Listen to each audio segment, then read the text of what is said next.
Russia നടത്തിയ ആക്രമണങ്ങളെ തുടർന്ന് ദുസ്സഹമായ സാഹചര്യങ്ങളിലൂടെ കടന്നുപോകുന്ന ഉക്രൈൻ ജനതയ്ക്ക് സാന്ത്വനവുമായി ഇറ്റാലിയൻ സഭ.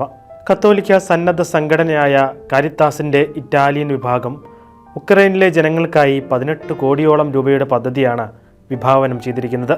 ഉക്രൈനിലെ ജനതയുടെ അടിയന്തര സഹായത്തിനും പുനരധിവാസത്തിനും വേണ്ടിയുള്ള പിന്തുണ എന്ന പേരിലുള്ള ഈ പദ്ധതി സൂപ്പർ എന്ന ചുരുക്കപ്പേരിലാണ് അറിയപ്പെടുന്നത്.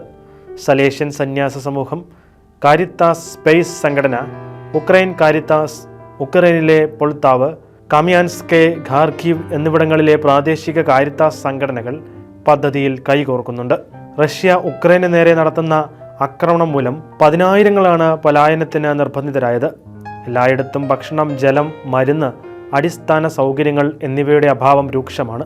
ജനങ്ങളുടെ ജീവിതം ദുരിതപൂർണമായ പശ്ചാത്തലത്തിലാണ് ഇറ്റലിയിലെ കാരിത്താസ് സംഘടന സൂപ്പർ പദ്ധതിയുമായി രംഗത്തെത്തിയിരിക്കുന്നത്. ഉക്രൈനിലെ പല ദുരിത മേഖലകളിലും വത്തിക്കാൻ നേരത്തെ നിരവധി തവണകളായി സഹായം എത്തിച്ചിരുന്നു.